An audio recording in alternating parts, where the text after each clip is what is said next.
Good morning, children. Today we will discuss about frequency independent antenna. Let us go with the presentation.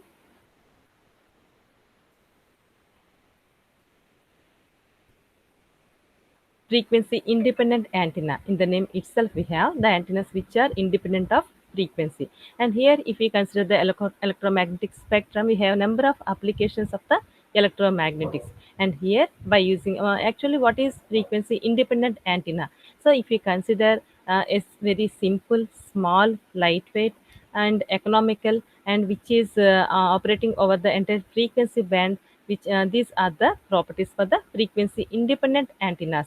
That means these, if you consider the antennas which are simple, small, lightweight, economical, and operating over the entire frequency band, and these are the desirable for the frequency independent antennas.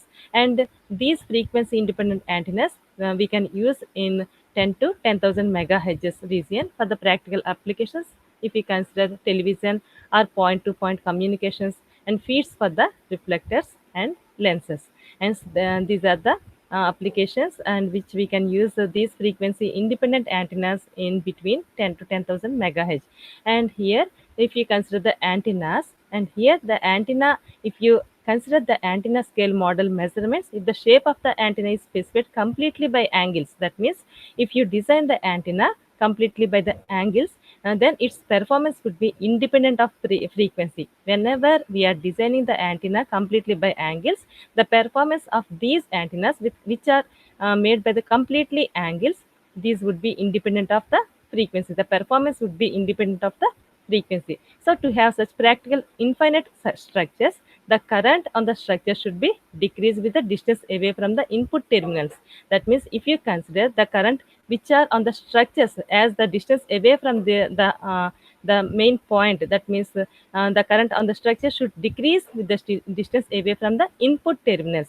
So after a certain point, the current becomes negligible. That means whenever we are seeing the input terminals from from the initial point to the final point, the current becomes negligible at a particular point. So that means here, then at that particular point, we have to truncate at that structure. So here, the structure beyond that point to the infinity can be removed. If you remove, that means if you truncate it at the particular point where the energy is negligible. So here, such truncated antenna practically has lower cutoff frequency. We can observe the truncated practical antennas, such type of where we have truncated at particular point, the current is negligible. So here, the at like that antennas, it has a lower cutoff frequency, and beyond this cutoff frequency, the radiation characteristics of the truncated antenna and the infinite structure are identical. So here, the lower cutoff frequency is that for which current at the particular point where we have truncated, where the energy is negligible, that is nothing but the lower cutoff frequency. So the if you consider the biconal antennas also, those are which are designed completely by the angles. The biconal antennas can be completely specified by the angles, but current along the structures does not reduce with the distance away from the input terminals. That means here, if you consider the example as a biconal antenna, if you see the current along the distance away from the input terminals, the current cannot be negligible. And here also its pattern does not have a form limiting with the frequency. And here we have a Ramsey. He proposed a general shape equation which has a frequency independent impedance pattern and polarization characteristics. And with this shape, the current distribution reduces to the zero rapidly. So Ramsey's principle. So he is V.H. Ramsey. He proposed these frequency independent antennas, and he postulated the frequency independent antennas, and he stated that performance of the lossless antenna is independent of the frequency if the dimensions of the antenna specified in terms of angles. That means whenever we are made the antennas which we are specified in terms of angles, the dimensions of the antenna are in terms of angles. So those the performance of those antennas are the nothing but frequency independent antennas, and they remain constant in terms of the wavelength. So this requirement can be fulfilled by the antenna if its equation in the spherical coordinates have the form which is given by. Now let us see. This is the spherical coordinate system for the equiangular spiral antenna. So this is the antenna which is made by the angles, and this is also equiangular spiral antenna. So here this is the point P, which is far away from this origin, and P, it is a function of r, theta, comma phi, and here this is r, this is the distance, radial distance, and here this is theta, and this is phi, and here r equals to e power a into theta plus phi naught. And here this is the spherical coordinate system for the equiangular spiral antenna. This is the spiral antenna with equal angles, and here we have the equation. So here for the spherical coordinate system, we have this equation should fulfill by the antenna for the spiral coordinate by using the spiral coordinate system. And here r equals to e power a into theta plus phi naught into f of theta. Here f theta is a function of theta. F is a function of theta here, and here this is the equation. This equation number 6.6.1, r equals to e power a theta plus phi naught into f of theta. Here this equation, which is the equiangular or logarithmic spiral, where here a is indicates the a is a constant which indicates the rate of expansion. In the equation, a is a constant which indicates the rate of expansion, and phi naught is the orientation. So coordinate system, this is the coordinate system which we can show in the figure.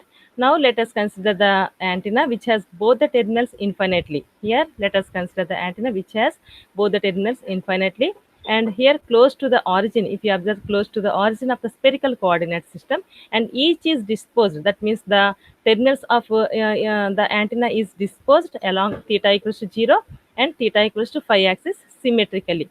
So here we have to assume that antenna is perfectly conducting and it is surrounded by a isotropic homogeneous medium. Here we have to consider the antenna is perfectly conducting antenna and it is surrounded by a isotropic homogeneous medium.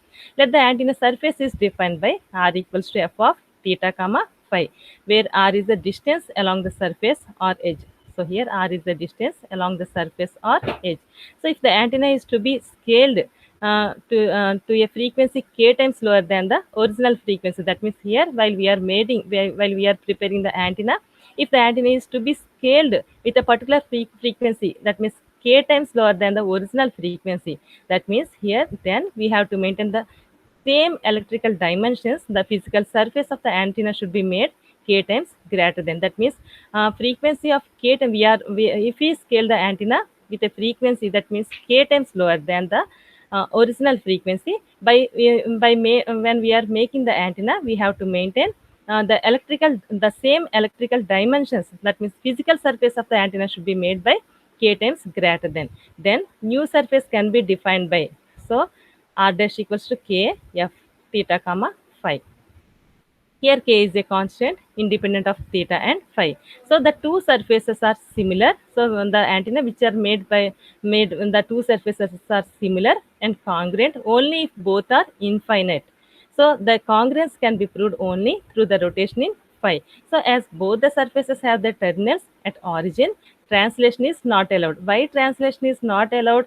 And also rotation in theta also not allowed, because both the pair of terminals are symmetrically disposed along theta equals to 0 and phi axis. Already we have disposed the two terminals are symmetrically disposed along theta equals to 0 and phi. That's why here translation is not allowed and theta rotation also not allowed. So to have the congruence of the second surface with the first one, the surface must be rotated by the angle C. So such that k f theta comma phi equals to f of theta comma phi plus C. So here k depends on C depends on k but not on theta and phi.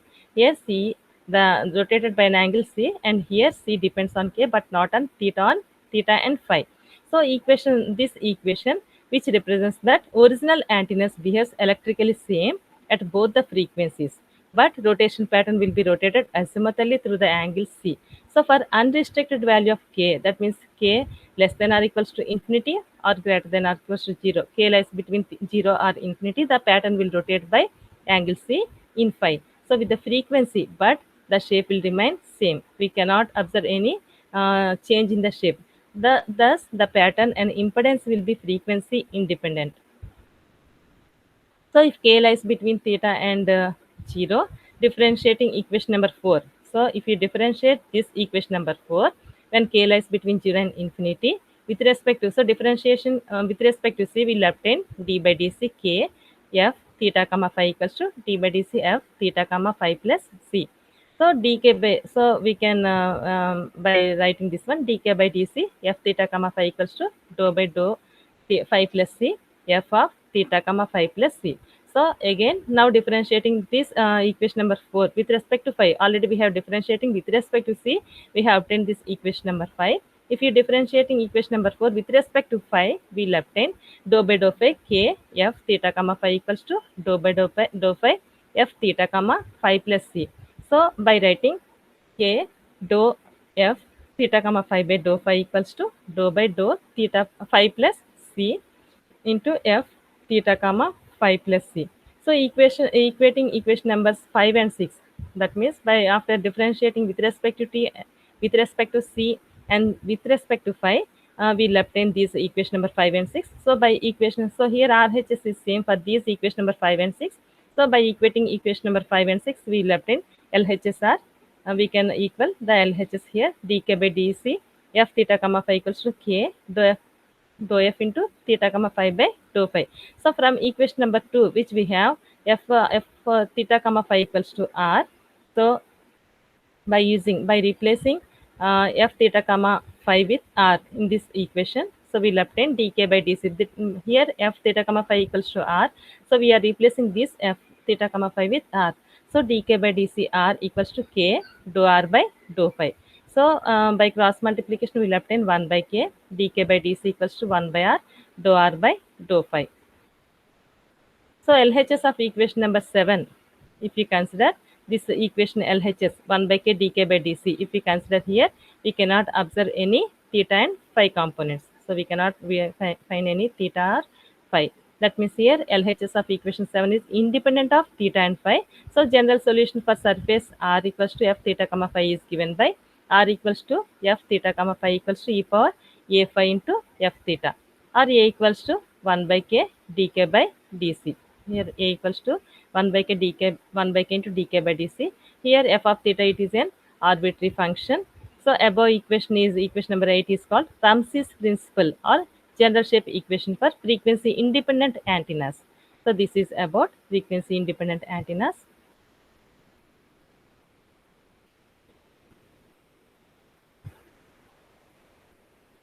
Thank you, children.